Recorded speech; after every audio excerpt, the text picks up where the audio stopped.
According to legend, a huntsman once tracked a lion that was terrorizing his village all the way to its den. Though armed with only a spear, the man managed to kill both the lion and its mate, but spared the cubs. This mercy so pleased the old gods that they sent a shaft of sunlight deep into the cave, gleaming off golden walls. The hunter became a miner and built a ring fort to guard his new wealth. Nobody ever asks what happened to the cubs. Maybe the gods forgot about them and they starved. Maybe there never were any cubs or lions or hunter. Doesn't matter. Someone found enough gold in that cave to buy whatever truth he wanted, along with a castle that he'd name after his new family, Casterly Rock. Thanks to that gold, Casterly Rock soon became the largest, wealthiest, and best defended castle in Westeros. An army that struggled up the main approach would still have to climb thick, high, and well-defended walls. Should they choose instead to lay siege, the sea helpfully carved a massive cave beneath the castle, which over time became a private port complete with docks, wharves, and shipyards. And so, to this day, even with all the gold in Westeros to tempt invaders, Casterly Rock has never fallen. At least, not in battle. The castle is sadly all that remains of its namesake family, the Casterlys. According to another legend, my ancestor, Lan the Clever, swindled the castle from them. The most common story is that he found a hidden cleft in the rock and snuck into the castle. At night, he whispered threats into sleeping ears, howled in the darkness, planted one brother's treasures in the room of another, and so forth. By the end of his games, the Casterlys believed a demon was haunting their home and fled. My brother prefers a different version. Lan the Clever did find a secret entrance into the rock, but used it to have his way with the Casterly maidens. Eventually, the girls gave birth to golden-haired bastards, and the Casterlys had no choice but to accept their father into the family. In gratitude, he changed the family name to honor himself, and House Lannister was born. The Casterlys used the gold of the rock to become lords. The Lannisters became kings. For thousands of years, the Kingdom of the Rock ruled the Westerlands.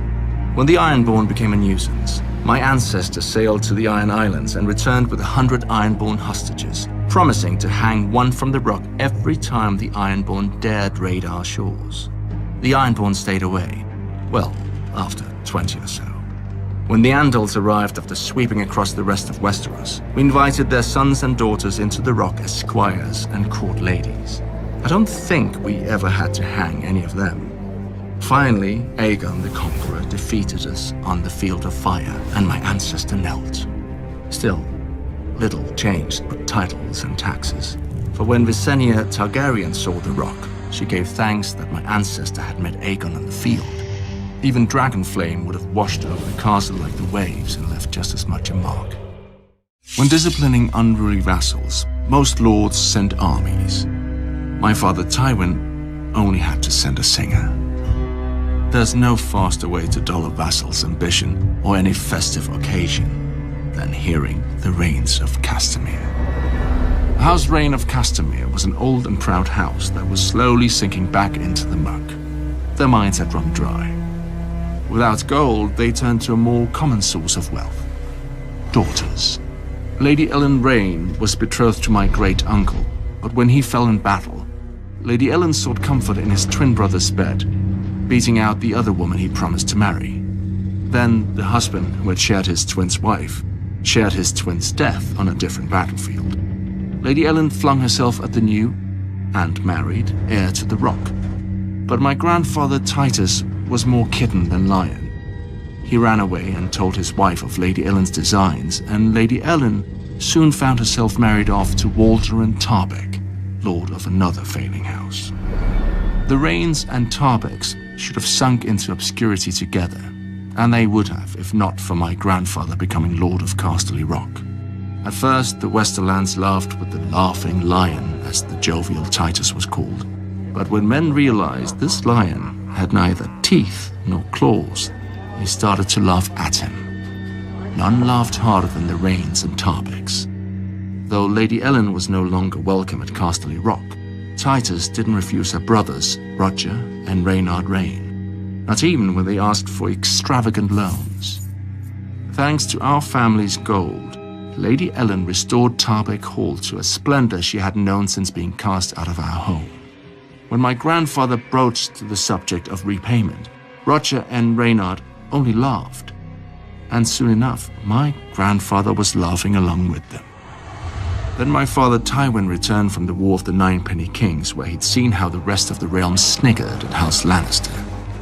Determined to restore our proper place, my father demanded the immediate repayment of all debts to the Rock, or a hostage from those who couldn't pay. Reynard Rayne merely laughed when he received the raven. Lord Walder Tarbeck chose to ride to Casterly Rock, sure that he could cow Lord Titus into rescinding my father's commands. He could have, except it wasn't Titus who met him at the gates, but my father, who had Lord Walderman thrown into a dungeon. Lady Ellen protested. The Raynes threatened war, and finally my grandfather broke and released Lord Tarbeck with an apology no less. As if bathing himself in shame, Titus further forgave all the Tarbeck debts to our house. To celebrate the end of hostilities, Lord Roger feasted Titus at Castamere, and the two lords proclaimed their friendship for eternity. My father allowed eternity to last a year. When he summoned the Raynes and Tarbecks to Casterly Rock to answer for their crimes, they rose in revolt, exactly as he expected. Their defiance gave him a pretext to call his banners and ride for Tarbeck Hall and Castamere with an army behind him. He didn't even bother to inform my grandfather. My father's army descended on the Tarbeck so quickly that Lord Walderan had no time to gather his forces and rode against my father with only his household knights. Soon, his head, his sons' heads, and the heads of any man with Tarbeck blood adorned the spears of the Lannister vanguard as it marched to Tarbeck Hall. At their approach, Lady Ellen Tarbeck closed the gates and sent ravens to her brothers at Castamere. She assumed they'd have more than enough time to muster their armies and break what would be a long siege. My father had trebuchets up in a day and brought down the keep within hours. Lady Ellen and her son were crushed in its fall. When the Tarbeck forces surrendered, my father put their castle to the torch. Roger Rayne arrived with his army just in time to see the flames consuming his sister's home. He charged my father's camp, hoping surprise would win out over my father's greater numbers. It didn't. With half his men dead on the field and a crossbolt in his back, Lord Roger fled back to Castamere. The Lannister host arrived at Castamere 3 days later. Like Casterly Rock, the seat of House Rayne had begun as a mine. When the gold gave out, the mine shafts were widened into halls, galleries, and bedchambers deep beneath the earth. The Rayne brothers didn't have the men to defend the castle walls and retreated into their underground stronghold. From this relative safety, they offered terms to my father to avoid a long siege. My father didn't reply. Instead, he commanded that the mines be sealed with stone and soil until there was no way in and no way out. When that was completed, it took less than a day to dam the stream beside the castle and only 2 to divert it to the nearest mine entrance. The Raynes had taken more than 300 men, women, and children into the mines. A few guards reported hearing faint screams and shouts below them one night, but come dawn, the earth was silent once again. And now the rain weeps o'er their halls, with no one left to hear. On the far western coast of the continent, high atop a rocky promontory overlooking the Sunset Sea, sits Casterly Rock, ancestral seat of House Lannister. Below it lies Lannisport, one of the great cities of Westeros, a center for trade, culture, and the great Lannister fleet. There are a number of gold and silver mines in the Westerlands, making it the richest region in all of Westeros. One of the most productive mines lies beneath Casterly Rock itself, making House Lannister the wealthiest of all the noble houses. This allows House Lannister to finance many endeavors of other noble houses. Even the king himself has sought credit from Casterly Rock from time to time. We Lannisters claim our descent from the Andal invaders, and through the female bloodline, Lann the Clever. According to the legend, Lan, using only his wits, won Casterly Rock from the noble House of Casterly during the Age of Heroes. The Lannisters reigned as kings of the Rock for thousands of years, and worked to make it the envy of the rest of the Seven Kingdoms. Our time as kings ended, however, when Aegon Targaryen, otherwise known as Aegon the Conqueror, arrived in Westeros with his army. The last king of the Rock, King Loren Lannister, joined forces with King Mern Gardner, the king of the Reach. Together, with 60,000 men, they met the Targaryen host in open battle. History tells us that Aegon unleashed all 3 of his dragons, slaughtering 4,000 men at what came to be known as the Field of Fire. King Mern himself was burned alive that day, and House Gardner turned to ash with him. Seeing both the threat and opportunity the Targaryens represented, Loren wisely surrendered and aided Aegon in his further conquest of Westeros. The Lannisters were thus appointed Lords Paramount of the Westerlands and Wardens of the West, titles we hold to this day.